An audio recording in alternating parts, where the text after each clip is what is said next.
No vídeo de hoje vamos falar sobre energia e movimentos do 10º ano de Física. Vamos concentrar-nos aqui essencialmente em dois tipos de manifestações ou transformações, dois tipos fundamentais de energia, na verdade, que é a energia cinética e a energia potencial gravítica.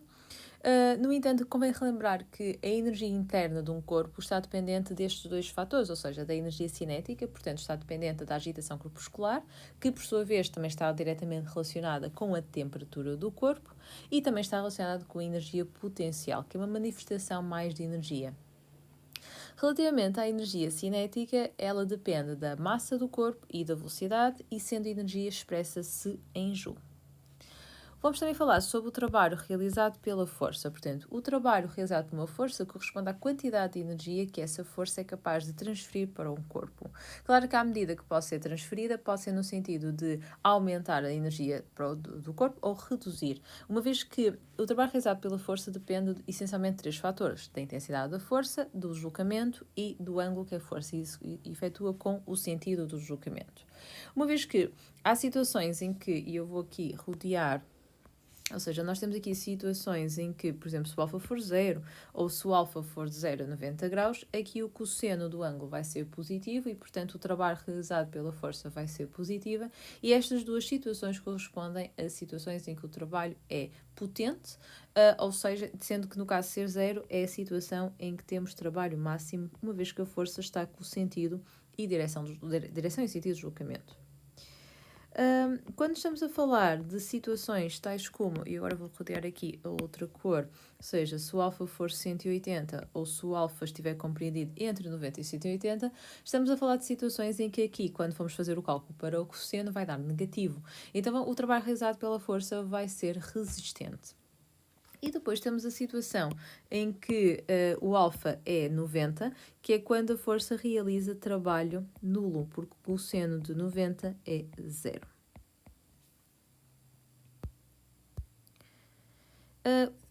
Sendo assim, o que acontece é que, tirando a situação em que a força está com a direção e sentido de deslocamento, eventualmente teremos um ângulo associado à força, e o que vai levar a que essa força seja decomposta em força no sentido da direção do eixo X e da direção do eixo Y. A força que está segundo a direção do eixo X nós designamos por força eficaz, porque é aquela força que está com a direção e sentido, eventualmente, do movimento. Enquanto que a força normal é a força que é perpendicular, portanto, e faz um ângulo de 90 graus com a direção do deslocamento. Para isso, vocês podem recordar os vossos conhecimentos de trigonometria, porque aqui vão dar bastante jeito para nós conseguirmos relacionar a intensidade da força com a força no sentido do deslocamento e com a força no sentido perpendicular ao deslocamento.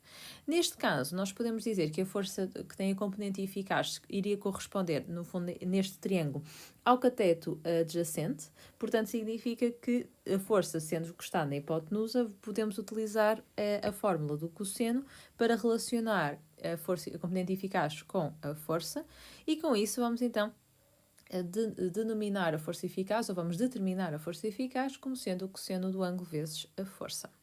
E podemos utilizar isso para calcular o trabalho realizado pela força, porque, no fundo, o trabalho realizado pela força F acabaria por ser o trabalho realizado pela sua componente eficaz, mais o trabalho realizado pela sua componente normal. O trabalho realizado pela componente eficaz seria a intensidade vezes a distância percorrida vezes o cosseno de 0, e ali seria mesmo 0 porque é perpendicular. Por sua vez, a força eficaz é a força vezes cosseno vezes d, cosseno do ângulo alfa, e o cosseno de 0 é 1, portanto voltamos à fórmula que definimos anteriormente para o trabalho realizado por uma força. O trabalho realizado pelo peso, portanto, o peso também é considerado uma força, peso ou força gravítica. No entanto, nós temos uma fórmula para determinar a sua intensidade, que está relacionada entre a massa e a gravidade, por isso a aceleração gravítica. Por isso, no fundo, o peso é diretamente proporcional à massa.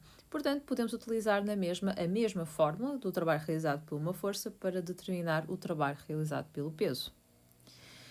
O teorema da energia cinética estava relacionado com a relação que existe entre as diversas forças que podem atuar num determinado corpo, e nós vemos que o trabalho da força resultante será a soma dos trabalhos realizados por cada uma dessas forças. Portanto, vocês podem fazer de uma forma individual, ou seja, podem calcular o trabalho individual de cada força, ou então primeiro fazer a força resultante, ou seja, fazer a soma vetorial das forças, e depois, a partir daqui, determinar o trabalho realizado pela força resultante. Há aqui o primeiro teorema que nós vamos falar, é o chamado Teorema da Energia Cinética, que vai estabelecer aqui uma relação de que a variação de energia cinética de um sistema corresponde ao trabalho realizado pela resultante das forças que nele atuam, ou seja, há aqui uma relação direta entre a variação de energia cinética e o trabalho da força resultante. Uma vez que já falamos do peso, convém relembrar que o peso é uma força conservativa. Chama-se de força conservativa quando o trabalho realizado por essa força não depende da trajetória efetuada pelo corpo, mas apenas depende das suas posições inicial e final. Por isso, no caso de uma força conservativa, o trabalho realizado naquelas 3 trajetórias seria igual.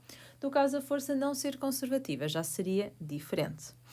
Outra característica da força conservativa prende-se com o fato de, num percurso fechado, ou seja, se ela começar e terminar no mesmo sítio, o trabalho realizado pela força conservativa será nulo. Por isso, o peso, enquanto força conservativa, faz com que, naquele esquema, como eu mostrei, o trabalho realizado seria, em cada uma das situações, seria igual, e se eu fizesse o trabalho realizado, começando e terminando no mesmo ponto, o trabalho realizado pelo peso seria zero. Agora, relembro que todas as outras forças que estão a ser aplicadas num corpo, sejam elas forças de atrito, forças que conduzem ao movimento, a reação normal, são tudo forças não conservativas, uma vez que dependem do movimento efetuado, da trajetória efetuada. Portanto, eu já falei da fórmula da energia cinética, que era 1/2 da massa vezes velocidade ao quadrado.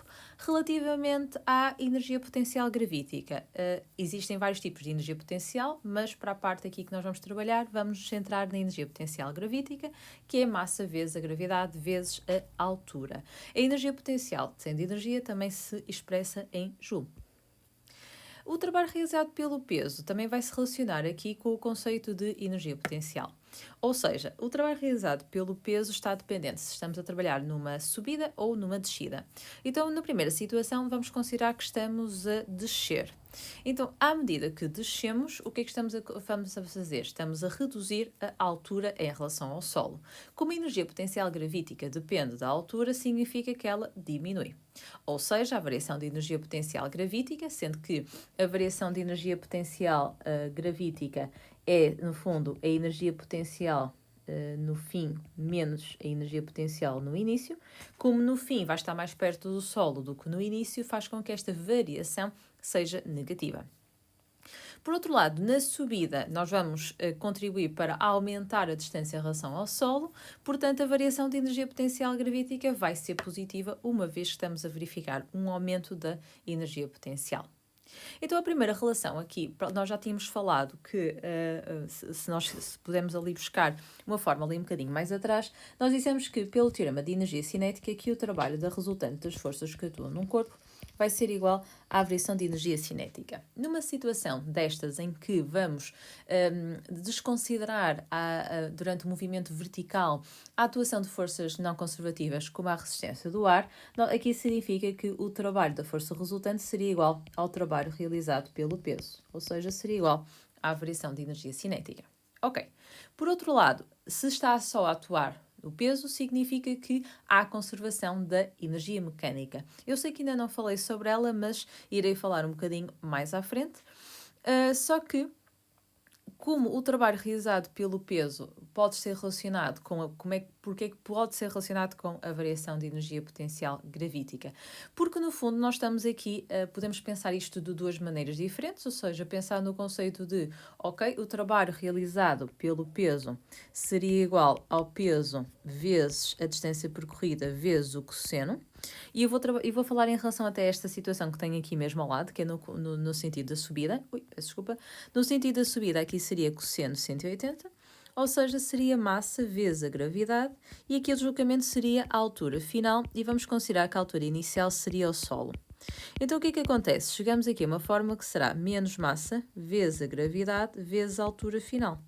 Então, como aqui eu fiz a variação da altura, eu posso dizer que isto é o simétrico da variação de energia potencial gravítica, ok? Agora, em relação àquilo que eu estava a escrever aqui em cima, depois de vocês, ou de recordarem que a variação de energia mecânica é zero, por causa do sistema ser conservativo, e que a variação de energia mecânica é a variação de energia cinética mais a variação de energia potencial gravítica, e como a variação de energia cinética, neste caso, é igual ao trabalho realizado pelo peso, passando a variação de energia potencial gravítica para outro membro, também chegavam a esta relação. Portanto, lá está, a energia mecânica é a soma das energias cinéticas mais a energia potencial gravítica. Numa situação em que há conservação de energia, nós estamos a verificar que, ou seja, se for uma situação de queda, nós começamos com a energia potencial gravítica máxima e durante a queda vai haver uma redução na energia potencial gravítica e há uma conversão em energia cinética. Portanto, na subida é precisamente o contrário, ou seja, durante a subida vai haver um aumento da energia potencial gravítica porque ele começa numa situação em que a energia cinética é máxima e à medida que vai subindo, vai essa quantidade de energia cinética que vai perdendo, vai sendo convertida a energia potencial gravítica. Sendo o sistema conservativo, a energia mecânica é constante, ou seja, a variação de energia mecânica é zero e, portanto, há esta tal relação de que a variação de energia cinética é simétrica da variação de energia potencial gravítica, que é aquela questão de que, então, o trabalho realizado pelo peso é menos variação de energia potencial gravítica. No entanto, quando há atuação de forças não conservativas, significa que a variação de energia mecânica não é zero. Então, daí nós dizemos que o trabalho das forças não conservativas é exatamente igual à variação de energia mecânica. As forças não conservativas não são todas dissipativas, portanto, não confundam este termo de não conservativo com dissipativo, porque as forças não conservativas podem contribuir para um aumento da energia mecânica e, portanto, são consideradas que realizam trabalho potente. Aquelas que contribuem para reduzir a energia mecânica são consideradas as forças resistentes, ou seja, realizam um trabalho resistente. Portanto, numa situação em que há variação de energia mecânica, mais propriamente quando há atuação de forças não conservativas que realizam trabalho negativo, como o sistema perde energia, então nós dizemos que há dissipação de energia. E como é que eu determino esse valor? Então será precisamente a diferença entre a energia mecânica final e a energia mecânica inicial. No entanto, a energia dissipada será sempre calculada em valor absoluto, ou seja, será sempre o módulo da variação de energia mecânica. Agora, atenção, que a energia mecânica que é perdida pelo corpo por ação das forças dissipativas não desaparece. Normalmente provoca o aquecimento ou deformação dos sistemas envolvidos na interação, causando o aumento da sua energia interna. Relativamente aqui já mais à parte final da matéria, a potência de um processo, de qualquer processo envolvendo transferências de energia, corresponde, no fundo, é aqui uma medição de uma taxa temporal da energia, portanto, é a energia transferida por unidade de tempo. A energia continua a ser expressa em joule e como o tempo é expresso em segundos, joule por segundo é o equivalente a dizer que a potência se expressa em watt. No caso de um sistema mecânico, que é o que nós estamos a trabalhar, em que se considera apenas a energia transferida por ação das forças, nós podemos adaptar esta fórmula e aqui na parte da energia vamos calcular o trabalho realizado ou pela força ou pela resultante das forças que estão a ser aplicadas no corpo num dado intervalo de tempo. Portanto, nós estamos então aqui a falar no conceito, já falamos aqui no conceito de dissipação de energia, por isso, ou seja, nós estamos a dizer que sobre o corpo atua um conjunto de forças, mas que nem sempre todo esse conjunto de forças contribui para o movimento desejado do corpo. Então, nem tudo é convertido na chamada energia útil, à energia dissipada. Então, convém também relembrar que eu posso quantificar, em termos de percentuais, quanto é que foi a energia transferida para o corpo, que é o que nós designamos por rendimento. Por isso, o rendimento pode ser determinado fazendo o quociente entre energia útil e energia total vezes 100, se quisermos em percentagem, ou então também potência útil sobre potência total vezes 100. Relembro que a energia total é sempre a soma da energia útil com a energia dissipada. Chegamos aqui ao fim deste tema. Podem recorrer ao site para, se quiserem, rever aqui mais alguns conteúdos e realizar a ficha de trabalho relativamente a este tema. Vemos no próximo vídeo.